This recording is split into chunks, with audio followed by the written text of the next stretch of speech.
हम तो हर तरफ से ब्लैकलिस्ट हो रहे हैं, हर तरफ से हमें ब्लैकलिस्ट किया जा रहा है। हमारे अंदर, मुल्क के अंदर जो है, हमारी सियासत जो है वो इतनी गंदी हो रही है। जीडीपी का भी एक बहुत अच्छा पोर्शन जो अपनी हेल्थ और इंफ्रास्ट्रक्चर पे इन्वेस्ट कर रहे हैं।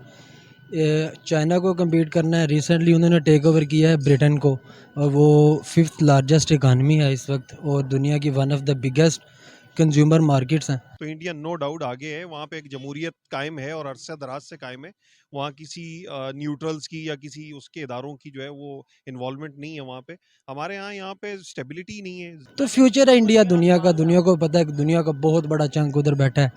इवन चाइना और इंडिया की आपस की जो ट्रेड है वो भी $1 बिलियन प्लस पे चली गई हुई है। इंडिया और पाकिस्तान में जो मेजर डिफरेंस है इस हवाले से वो शायद ये है कि वो कंसिस्टेंट रहे हैं अब तक।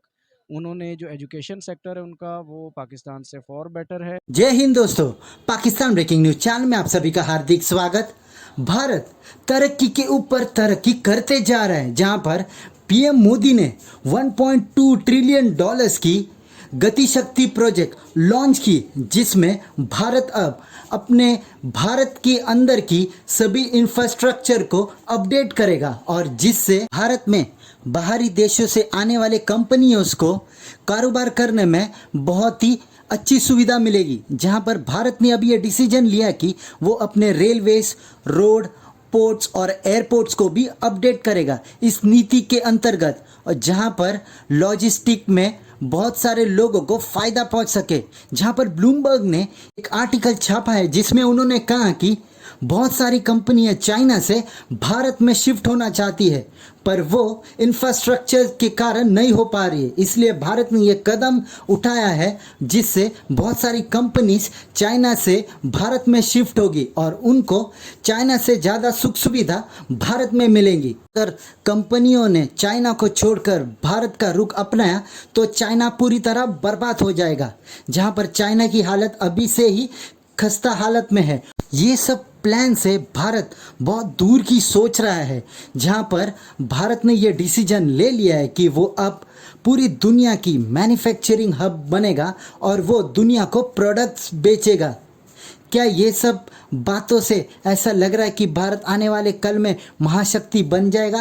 देखकर तो ऐसे ही लग रहा है। ऐसे ही वीडियो को अंतिम तक देखते रहिए, लाइक कीजिए, शेयर कीजिए और सब्सक्राइब कीजिए हमारे चैनल को, और बेल आइकन दबाना बिल्कुल भी ना भूले, और आपकी जो भी राय हो उसे कमेंट बॉक्स में जरूर दे। धन्यवाद। जिस आप एक प्रोजेक्ट की बात की है 1.2 ट्रिलियन, जिसका नाम गति शक्ति है, और गति शक्ति का मतलब हिंदी में है स्पीड ऑफ लाइट। अब मैं उसके बारे में बताऊंगा। ये तो एक आइडिया है, एक आइडिया है। अब देखें इस वक्त जो मैं बताना चाहूंगा कि चाइना किस तरह बना था। एक तो ये एक बात है कि चाइना पाकिस्तान से के बाद में आजाद हुआ था। बना कैसे था? सबसे बड़ा इंस्ट्रूमेंटल चीज थी कि उन्होंने अमेरिका की रिसर्च को, जिसको इंटेलेक्चुअल प्रॉपर्टी कहा जाता है, उसकी थेफ्ट से पैसा बनाया, कॉपी करके। हर एक चीज जो अमेरिका में बनती थी वो दूसरे दिन शाम को उसकी कॉपी चाइना में तैयार हो जाती थी, चाहे उसको वो आज नाम लेते हैं first copy, second copy. Total industry, हर चीज उन्होंने अमेरिका की इंटेलेक्चुअल प्रॉपर्टी थेफ्ट को करके की, जिसमें अमेरिका फेल था। अपने पेटेंट को वहां इन्फोर्स कराने में अमेरिका फेल रहा है। आज क्या हुआ है कि चाइना की दुश्मनी में भारत ने सही तरीके से चाइना की दुश्मनी अमेरिकन के सामने बेची, और बेच रहे हैं और बेचेंगे आगे बड़ी कामयाबी से। अब उनका डायस्पोरा यहां पे आता है। पाकिस्तान के बच्चे बॉर्डर क्रॉस के भूख की वजह से भाग रहे हैं मुल्क से, चाहे यूरोप में जाए चाहे अमेरिका में आए।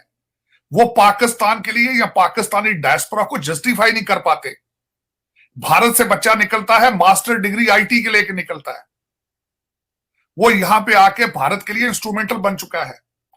भारत की जो टेक्नोलॉजी यूनिवर्सिटीज हैं, वहां पे एडमिशन मुश्किल है, एमआईटी में एडमिशन आसान है। लेकिन उन लोगों ने क्या किया है, इस वक्त अमेरिका के अंदर हर बड़ी जो फॉर्च्यून 500 कंपनी है, उसका सीईओ इंडियन बैठा है। अब वो हर चीज चाइना से सारी इंडस्ट्री उठा के ले जाना चाहता है भारत में। और ये जो है, ये प्रोजेक्ट जो 1.2 ट्रिलियन डॉलर का है, कनेक्ट करना 16 मिनिस्ट्रीज को उन्होंने कनेक्ट करना है। जिस प्रोजेक्ट की आप बात कर रहे हैं, उन्होंने रेड टेप को खत्म करना है। उन्होंने उनका टोटल टारगेट है फॉर द फॉरेन इन्वेस्टर्स कि वो आए और वो इस प्रोजेक्ट पे आके उनको कुछ भी लाइसेंसिंग, उनकी सारी रेगुलेशंस, उन्होंने दरवाजे खोले हैं अपने इन्वेस्टमेंट के लिए। एक तरफ ये है, दूसरी तरफ आपका ड्रामा होता है। पाकिस्तान में एक वर्ड मैं हमेशा सुनता रहा हूं, वन विंडो। हमने वन विंडो कर दी है जी। अब आप इस्लामाबाद, आप तो लाहौर में रहती हैं, कभी आप कोशिश करें सीडीए की वन विंडो पर जाके देखें। मैं इस्लामाबाद का रहने वाला हूं, सारी जिंदगी इस्लामाबाद गुजारी है। आप अगर कैपिटल डेवलपमेंट अथॉरिटी के अंदर एक वन विंडो कामयाबी से नहीं चला सकते तो आप दुनिया में क्या चलाएंगे? आपके पास एक बहुत बड़ा प्रोजेक्ट जिसके मैं हक में नहीं था क्योंकि आई एम एन अमेरिकन, जिसको कहा जाता था सी पैक, आपके पास आपके पिछली 2 हुकूमतों ने, मुझे तो यहां तक लोग कहते हैं, मैंने सुना है उनको कहते हुए कि नवाज शरीफ और जरदारी साहब, इनको सिर्फ इसी बात की सजा दी गई है कि ये सी पैक के साथ ये देवर अटैच विद इट। आपने उनसे भी $26 बिलियन आपने उड़ाया, खाया। वो ट्रांसफर हो चुका है इस वक्त लंदन में, दुबई में, और उनके पिज्जा स्टोर बन चुके हैं। लेकिन आपने उस अपॉर्चुनिटीज को भी बाय बाय कर दिया। चाइना कहता था मैं ग्वादर को सिंगापुर बना दूंगा, आपने चाइना के दरवाजे बंद कर दिए।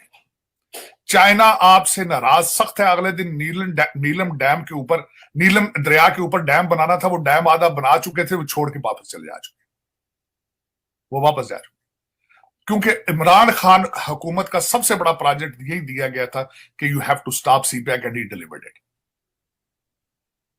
अब मैं जो आगे दो चीजें और बताऊंगा कि आगे आपके मुस्तकबिल में क्या होने वाला है।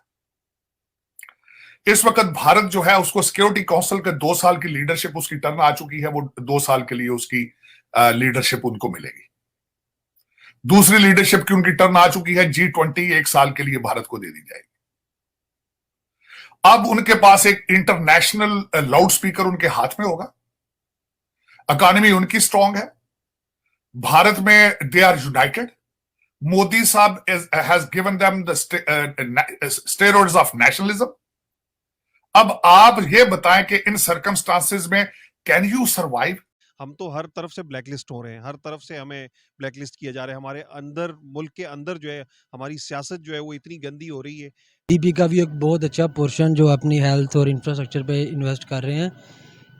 चाइना को कम्पीट करना है। रिसेंटली उन्होंने टेक ओवर किया है ब्रिटेन को, और वो 5th लार्जेस्ट इकानमी है इस वक्त, और दुनिया की one of the biggest consumer markets हैं। तो इंडिया नो डाउट आगे है, वहाँ पे एक जमहूरियत कायम है और अरसे दराज से कायम है। वहाँ किसी न्यूट्रल्स की या किसी उसके इदारों की जो है वो इन्वॉल्वमेंट नहीं है वहाँ पे। हमारे यहाँ पे स्टेबिलिटी नहीं है। तो फ्यूचर है इंडिया दुनिया का, दुनिया को पता है कि दुनिया का बहुत बड़ा चंक उधर बैठा है। इवन चाइना और इंडिया की आपस की जो ट्रेड है वो भी $1 बिलियन प्लस पे चली गई है। इंडिया और पाकिस्तान में जो मेजर डिफरेंस है इस हवाले से वो शायद ये है कि वो कंसिस्टेंट रहे हैं अब तक। उन्होंने जो एजुकेशन सेक्टर है उनका वो पाकिस्तान से फॉर बेटर है। इंडिया जो है वो तकरीबन 1.2 ट्रिलियन जो है वो आप लोग इन्वेस्ट कर रहे हैं कि चाइना से कोई फैक्ट्रीज और कंपनीज जो है वो इस तरफ शिफ्ट कराने में। तो अब आपको लगता है कि चाइना को मजीद प्रेशराइज कर पाएंगे? और इंडिया का हमेशा से एक इशू रहा है चाइना के साथ। नहीं, ये जो 1.2 ट्रिलियन की बात है, ये गति शक्ति की बात कर रहे हैं आप। देखिए, ये बेसिकली गति शक्ति एक प्लान है, इट्स एन ओवरऑल प्लान। बात ये नहीं कि इससे चाइना को कमजोर करें, बात ये है कि खुद को मजबूत करें। This is not anti China, this is to strengthen ourselves. हमारे जो रोड का या रेल नेटवर्क है हमारा, और जो हमारा शिप्स का नेटवर्क है, ये सब पूरा एक नेटवर्क है, एक पूरी हिंदुस्तान में फैसिलिटी है। किस तरीके से माल बनेगा, किस तरीके से बिकेगा, किस तरीके से लॉजिस्टिक्स होंगी, इसमें बहुत सारी चीजें हैं गति शक्ति में। That is what is going to take India ahead. तो उस पर बहुत जोरों से इंडिया में काम चल रहा है। नॉट कि हम चाइना, बट हाँ इतना ये बात है कि अगर हम लोगों को वही फैसिलिटीज देंगे चाइना से बेहतर, अगर हम बेहतर पॉलिसीज देंगे और बेहतर तरीके से हम लोगों को फैसिलिटेट करेंगे, तो कोई वजूहत नहीं है कि वो चाइना छोड़ के इंडिया ना आए। तो फोकस ये है कि हम ये नहीं कि हम चाइना को काट रहे हैं, हम चाइना की लकीर नहीं छोटी कर रहे हैं, हम अपनी लकीर इतनी लंबी कर रहे हैं कि मेहनत करके, पैसा लगा के, दिमाग लगा के अपनी लकीर इतनी लंबी हो जाए कि चाइना की लकीर छोटी हो जाए। समय लगेगा लेकिन कर देंगे हम लोग, सोच लिया हम तो कर ही लेंगे।